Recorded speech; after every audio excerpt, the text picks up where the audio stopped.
మోకాల నొప్పులకు ఎటువంటి సర్జరీ లేకుండా ఎపియాన్ పెయిన్ క్లినిక్ అందిస్తున్న అత్యాధునిక చికిత్స.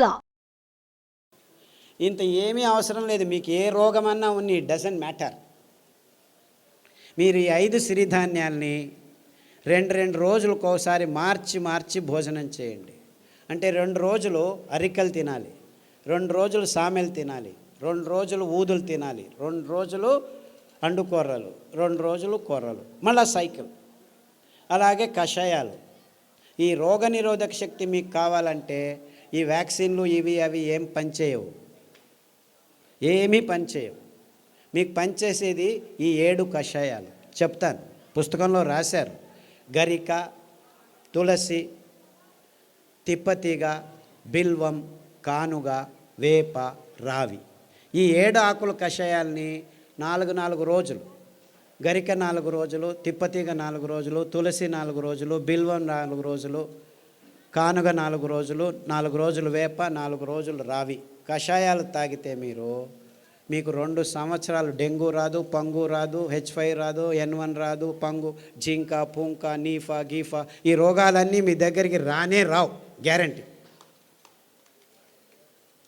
దీనికి ఏమైనా ఖర్చు పెట్టాలా మీరు? కానగాకు దొరుకుతుంది, తిప్పతీగ దొరుకుతుంది, వేపాకు దొరుకుతుంది, రావేకు దొరుకుతుంది, ఇంకా అన్ని చోట్ల నేను చెప్పేటివన్నీ దొరుకుతూనే ఉన్నాయి. మన అదృష్టం. ఒక్క పైసా ఒక్కరూ ఖర్చు పెట్టాల్సిన పని లేదు. ఆకులు తెచ్చుకోండి, బాగా కడగండి. ఏ దానిలతో కడుగుతారు? ఏ నీళ్ళతో కడుగుతారో ఆర్వో వాటర్తో కడగండి. రాగి ప్లేట్ ఉంచినా మట్టి కుండలో ఉన్న నీళ్ళతో కడగండి, స్ట్రక్చర్డ్ వాటర్తో కడగండి. అర్థమైందా? ఆ నీళ్ళతో కడిగి ఆ నీళ్ళతోనే కషాయం చేసుకొని, కావాలంటే తాటి బెల్లం, చెరుకు బెల్లం వేసుకోవద్దండి, గ్లూకోజ్ ఎక్కువ ఉంటుంది. తాటి బెల్లంలో ఫ్రక్టోజ్ ఎక్కువ ఉంటుంది, ఏమీ ఇబ్బంది లేదు. పిల్లలకి బెల్లం కొద్దిగా వేసి కషాయం తాపించండి. 9 నెలల పాప నుంచి 108 సంవత్సరాల ముసలి వాళ్ళు కూడాను కషాయాలు తాగొచ్చు, ఏమీ ఇబ్బంది లేదు. అదే ఆడవాళ్ళు అయితే గోంగూర కషాయం రామబాణం. మీకు ఏమీ తోచట్లేదనుకోండి, గోంగూర ఆకు తెచ్చుకొని 4 ఆకులు ఉడకపెట్టుకొని 2 నిమిషాలు కషాయం చేసుకొని తాగండి. టీవీ చూడకండి, టీవీ చూస్తూను తాగొచ్చు. గోంగూర కషాయం అయితే మీకు టీవీ చూడకుండా చేస్తుంది. మీకు ప్రజ్ఞ ఎక్కువ అవుతుంది, రోగనిరోధక శక్తి ఎక్కువ అవుతుంది, అద్భుతమైన రక్తహీనత నుంచి దూరంగా వచ్చేసేదానికి వీలవుతుంది, వైట్ డిశ్చార్జ్ తక్కువ అవుతుంది. ఇలాంటి మీ సమస్యలన్నీ 99% గోంగూర కషాయంతో మాయమైపోతాయి. సో వారానికి 2 రోజులు, లేకపోతే 2 వారాలు గోంగూర కషాయం, 2 వారాలు కొత్తిమీర కషాయము, 2 వారాలు రావి ఆకు కషాయం తాగితే చాలు, ఆడవాళ్ళకి ప్రాబ్లమ్స్ అన్నీ మాయమైపోవడం మొదలుపెడతాయి. ఇంత సింపుల్గా ఉంది విషయం. ఇన్ఫ్యాక్ట్ ఇంత సింపుల్గా ఉందని నేను చెప్పేది ఎవరు నమ్మరు.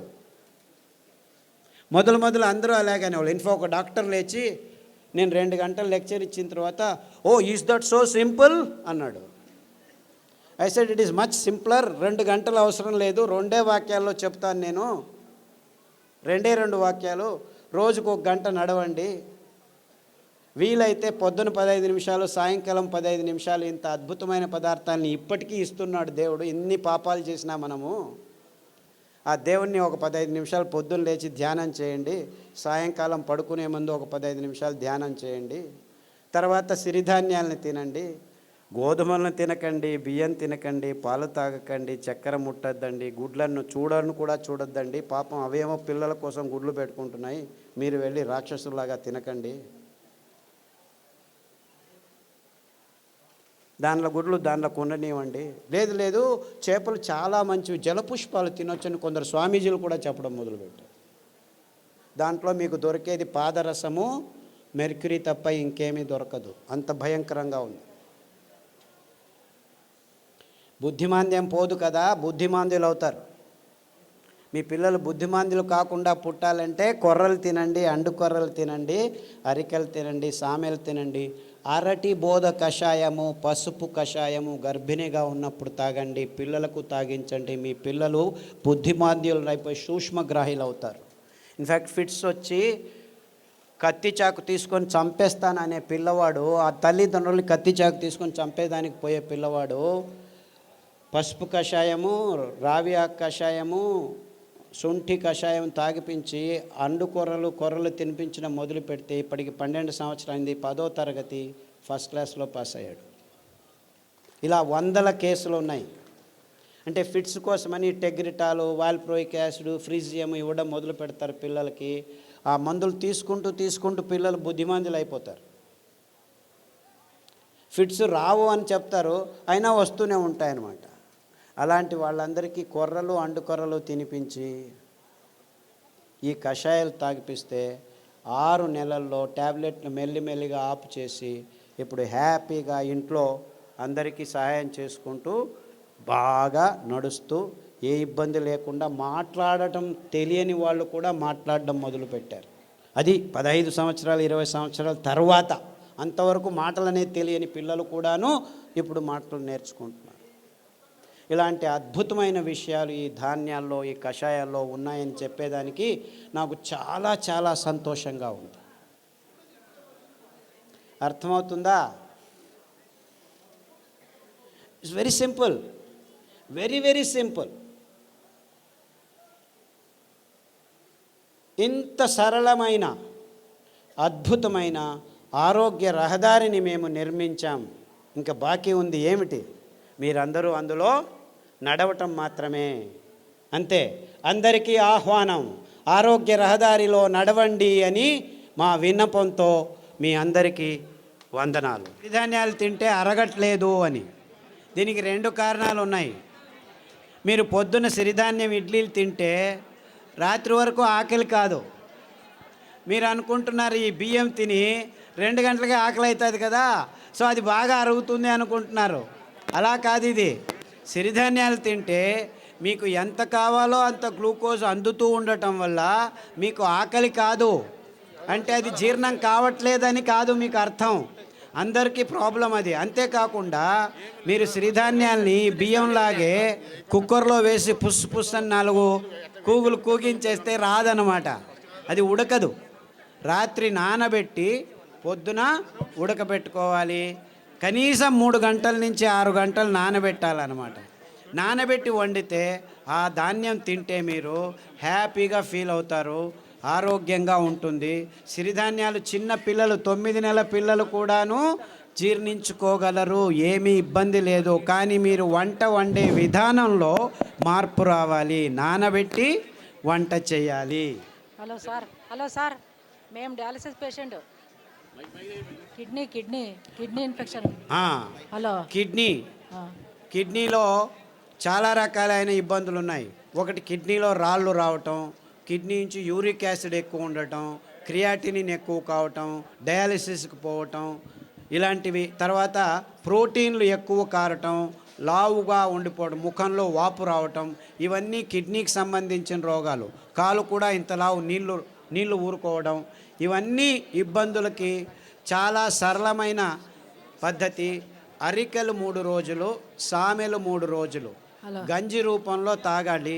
మార్చి 9 వారాల్లోనే మీకు ఈ ప్రాబ్లమ్స్ అన్నీ బాగవుతాయి. దానికి తోడు రణపాల ఆకు, పునర్నవ ఆకు, కొత్తిమీర ఆకు కషాయం వారం మార్చి తీసుకుంటే 9 వారాల్లో మీకు అంతా బాగవుతుంది. వీక్లో డయాలసిస్ 2 టైమ్స్ తగ్గిపోతూ వస్తుందమ్మా. ఇన్ఫ్యాక్ట్ చాలామంది డయాలసిస్ చేసుకున్న వాళ్ళు 1 సంవత్సరంలో డయాలసిస్ నుంచి దూరం కావచ్చు. Thank you sir. అండుకొర్రలు, బోధకాలు రోగం ఉన్న వాళ్ళు అండుకొర్రలు ఒక 3-4 సంవత్సరాలు తింటే బోధకాలు మెల్లిగా బాగవుతూ వస్తుంది. దానికి తోడు జామ ఆకు కషాయం, రావి ఆకు కషాయం, సాదాపాకు ఆకు కషాయం తాగాలి. బోధకాలు ఉన్న వాళ్ళకి అండుకొర్రలు 3 రోజులు, మిగిలిన ధాన్యాలు 4 ఒక్కొక్క రోజు తినాలి. సార్ నమస్కారం అండి. సార్ ఇక్కడ సార్ ఇటుపక్క సార్ చెప్పండి సార్. నా భార్యకి 4 సంవత్సరాల నుంచి ఒక వ్యాధి ఉన్నదండి. ఆమె ఉదయం పూట్ల సరిగా పండుకోదండి. రాత్రి పూట పడుకున్న తర్వాత మళ్ళీ తెల్లవారుజామున లేదండి. ఆ రాత్రి తెల్లవారుజామున అట్లా 2 రోజుల వరకు అలాగనే నిద్రపోతుందండి. లేస్తే తల తిరిగి వెంటనే మళ్ళీ కింద పడిపోతుందండి. ఈవెన్ పక్కన ఉన్న బాత్రూమ్ దగ్గర నుంచి మంచం దగ్గర రావడానికి కానీ తను నడిచే శక్తి లేక చిన్నపిల్లలాగా దొగ్గాడుకుంటూ వచ్చి మంచం మీద పడుకుంటుందండి. లేస్తే మళ్ళీ ఫుల్గా యాక్టివ్గా ఉంటుందండి. ఇది ఎందుకనేది అర్థం కాలేదండి. దీనికి వెర్రి నువ్వుల నూనె 2 వారాలు, నువ్వుల నూనె 2 వారాలు, ఉదయం లేచిన వెంటనే పడిగడుపున తాగించాలి. దానికి తోడు మారేడు ఆకుల కషాయం, బిల్వపత్రం కషాయం అంటారు. మారేడు బిల్వం రెండు ఒకటే. గరిక కషాయం, పసుపు కషాయం, సాదాపాకు కషాయం వారం వారం మార్చి తాగించండి. అండుకొర్రలు 3 రోజులు, మిగిలిన ధాన్యం ఒక్కొక్క రోజు. ఇలా తినిపిస్తే 6 వారాల్లోనే తేడా కనిపిస్తుంది. 6 weeks all that it takes. 6 నెలల్లో పూర్తిగా బాగవుతుంది. రక్తపు క్యాన్సరు, గర్భకోశం క్యాన్సరు, మెదడు క్యాన్సరు, ఎముకల క్యాన్సరు, ఇలా 14 రకాల క్యాన్సర్లు పుస్తకంలో పట్టీలో రాశారు. దాంట్లో ఉన్న ఆహారం, కషాయాలు వాడితే 6 వారాల్లోనే తేడా రావటం జరుగుతుంది. 6 నెలల్లో చాలా మటుకు మీకు గుణముఖులు అవుతారు. సార్ నాకు ఈ ఒట్టిగో డిజినెస్, తల తిరగడం, మళ్ళీ ఇది ఒకటి ఉంది సార్. ఇది బ్రెయిన్ కొంచెం. సాదాపాకు కషాయము, పసుపు కషాయము, అరటి బోధ కషాయము. తర్వాత ఈ వర్టిగో ఉన్నవాళ్ళు చాలామందికి ఈ తంబాకు అంటే పొగాకు, సిగరెట్లు కానీ ఈ లోపల నోట్లో పెట్టుకోవడం కానీ అలవాటు ఉన్న వాళ్ళకి ఈ వర్టిగో ఎక్కువగా ఉంటుంది. అంటే మీరు దాని నుంచి బయటపడాలంటే చేయాల్సింది కానుగ ఆకు కషాయం, చమురు ఆకు కషాయం, రావి ఆకు కషాయం. ఈ 3 కషాయాలని మార్చి తాగాలి. అరికలు, సామెలు ఎక్కువగా తినాలి. సార్ నమస్కారం sir. Prostate cancer, lung cancer. ఇప్పుడు ఏమైందంటే లంగ్లో క్యాన్సర్ వచ్చింది, రేడియోథెరపీ, కీమోథెరపీ తీసుకుంటారు, అక్కడికి ఆగదు, ప్రోస్టేట్కి వస్తుంది. ప్రోస్టేట్ తీసుకుంటే ఎముకలకు వస్తుంది. అంటే ఇది క్యాన్సరు ఇక్కడుంది, అక్కడుంది అని కాదు. క్యాన్సర్ మొత్తం దేహంలో ఉంది, ఒక్కొక్కసారి ఒక్కొక్క చోట బయటపడుతుంది అని అది అర్థం చేసుకోవాలి. కాబట్టి అన్ని క్యాన్సర్లకు మూలం ఒకటే. అందువల్ల మీరు పారిజాతము, రావి ఆకు, జామాకు కషాయాలు అన్ని క్యాన్సర్లకు బేస్గా ఉండాలి. ఈ 5 ధాన్యాల్ని 2 రోజులు తినడం మొదలు పెట్టండి. 6 వారాల నుంచి 6 నెలల్లో మీకు గుణముఖుడవడం మొదలు పెడతారు. 2 సంవత్సరాల్లో పూర్తి క్యాన్సర్ మీ దేహం నుంచి బయటపడిపోతుంది. ఏమీ ఇబ్బందులు ఉండకుండా జరుగుతుంది. బ్రెయిన్ స్ట్రెంగ్తింగ్ చేసి అదే చెప్పాను కదా, సదాగా సాదాపాకు, పసుపు కషాయాలన్నీ ఈ నర దౌర్బల్యానికి జరిగినదానికి. తర్వాత నువ్వుల నూనె, వెర్రి నువ్వుల నూనె తాగండి. ఐబిఎస్ పుస్తకంలో రాసాము. ఐబిఎస్, క్రాన్స్ డిసీజు, కొల్లైటిస్ ఇవన్నీను లిస్ట్ చేశాము. పుస్తకంలో పట్టీలో ఉంది, గమనించి వాడండి. నమస్కారం సార్. సార్ నమస్కారం సార్. సార్ పాలు కాకుండా పాల ఉత్పత్తులు, పెరుగు, మజ్జిగ. పాలు లాక్టోబాసిల్లస్ తోడుకు పెరుగుకు వేసుకుంటే అందులో ఉన్న కెమికల్స్ అన్నీ నిర్నామం అయిపోతాయి ఫర్మెంటేషన్ వల్ల. అంతేకాకుండా మనకు పాలు, కొబ్బరి పాలు అతి అద్భుతమైన పాలు, అన్ని రోగాలను దూరం చేస్తాయి. నువ్వుల పాలు ఇంకా మంచిది, రాగి పాలు మంచిది. సో మనకు ఒక్క పాలు కాదు, కొబ్బరి పాలు అతి అద్భుతమైన పాలు. పిల్లల రోగాలన్నీ దూరం అయిపోతాయి. రోగనిరోధక శక్తి ఎక్కువ అవుతుంది, జీర్ణశక్తి బాగుంటుంది, మెదడు రోగాలు రాకుండా ఉంటాయి. సో మీరు పాలకు పర్యాయం అంటే చాలా పాలు ఉన్నాయి. కొబ్బరి పాలు, నువ్వుల పాలు, రాగుల పాలు, సజ్జల పాలు, ఇలా 4-5 రకాల పాలు. దానిలో నుంచి పెరుగు కూడా చేసుకోవచ్చు, ఏమీ ఇబ్బంది లేదు. సార్ నమస్కారం అండి.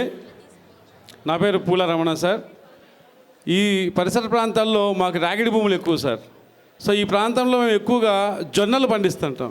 జొన్నలు, రాగులు, సద్దలు పండిస్తుంటాం. వాటి గురించి కూడా మీరు కొంచెం దయచేసి వాటి వివరణ కూడా ఇవ్వాలి. పుస్తకంలో రాశారు తటస్థ ధాన్యాలని. ఎందుకు మీరు రాగులు, సజ్జలు, జొన్నలే ఇంకా పెంచుతున్నారంటే కారణం ఇంతే. ఇది చాలా టెక్నికల్ రీజను, ప్రాక్టికల్ రీజను. రాగులు, సజ్జలు, జొన్నలు నగ్న బీజాలు అంటారు. అంటే దానిల మీద కవచం ఉండదు. అంటే దాన్ని మీరు మిషన్కి తీసుకెళ్ళి డీహస్కింగ్ చేయాల్సిన పని లేదు. అందుకే